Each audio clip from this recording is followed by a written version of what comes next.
The Portland Trail Blazers made it all the way back into the postseason by posting a 6-2 record and are now rewarded by playing the number one team in the West, the LA Lakers. And while this might have seemed like an impossible task before the season was interrupted, I'm not so sure this series will be over as quickly as some might think. While beating the Lakers would go down as one of the rarest feats in NBA history, there are lots of ways in which Portland can cause problems, and if you match up each team's personnel, the Blazers might, just might, have a real chance to win.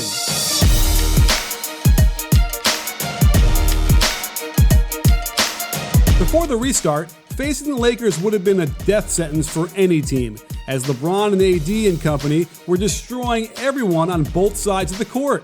But that was then, and this is the bubble. And if there was a team best suited to give the Lakers problems, the Blazers are it.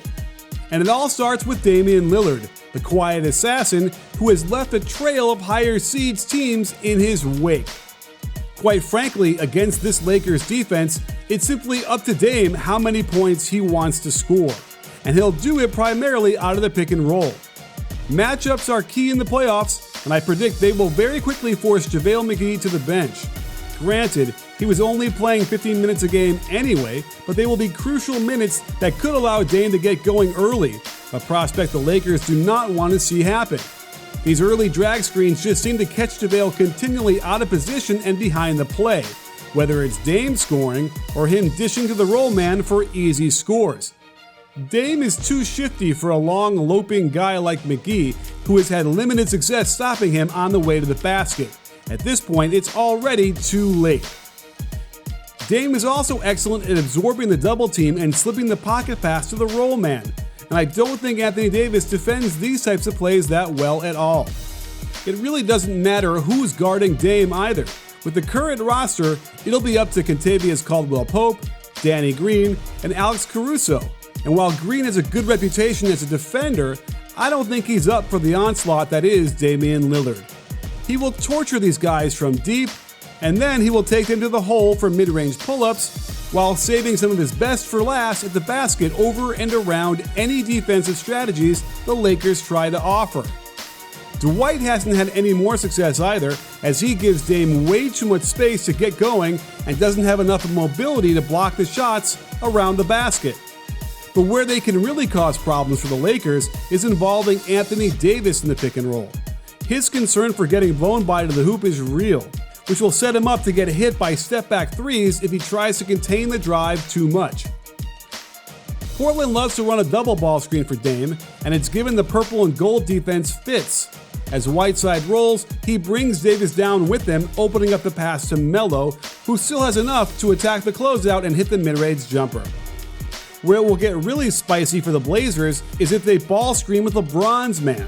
Of course, he'll be more in playoff mode and exert more energy, but at what cost on the other end? I just don't have a ton of faith that LeBron will consistently get up high enough to thwart a wide open three-pointer.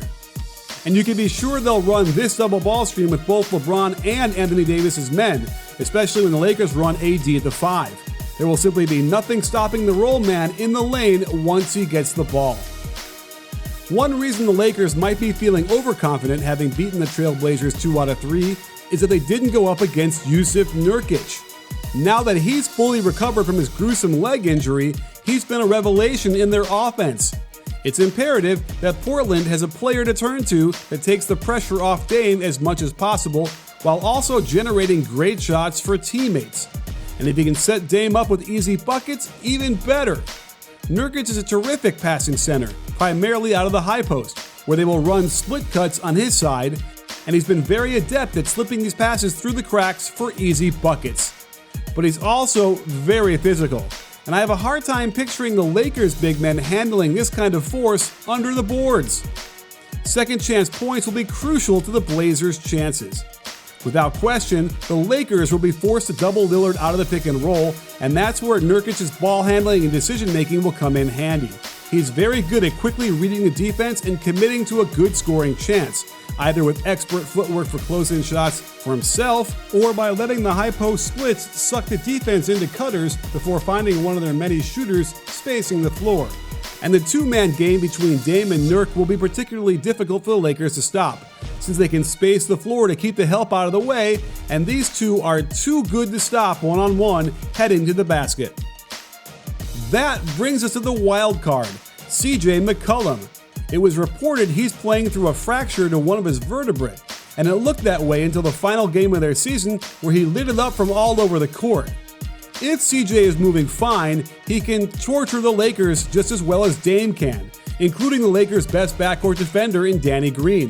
In fact, it seemed like CJ's eyes grew bigger every time he saw Danny Green was guarding him, and I don't know how Green is going to handle this, having to go back and forth between the Blazers' backcourt scoring machines.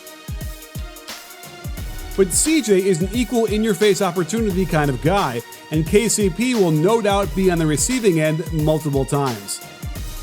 If you haven't noticed, we didn't talk about defense, and that's because these games won't be decided on that end. In the regular season, their 3 games were very high-scoring affairs, and I have no reason to believe the playoff series will be any different. Expect scores to be in the 120s, with the first one to blink losing the game.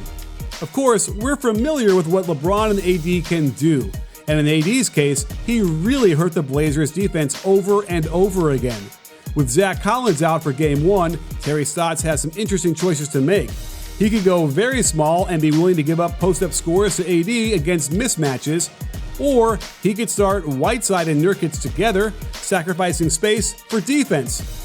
I'd like to see this, but my gut tells me Stotts will go small, starting Hezonja or Gary Trent Jr. and trade 2s for 3s. Because even if LeBron and AD somehow get their mojo back, and let's face it, the bubble has been cruel to them, I'm not sure it's enough for LBJ to get a triple-double and AD to score his 25 points. They're going to need more production from the rest of their roster. While the Blazers have discovered a legit weapon in Gary Trent Jr., who set the Nets on fire the last 8 games by shooting over 50% on 8 threes a game, the Lakers have to rely on Kyle Kuzma, who has no playoff experience, and then their 4th best player is, well, dare I say, Dion Waiters? We've established how much of a problem Dame will be to the Lakers' defense.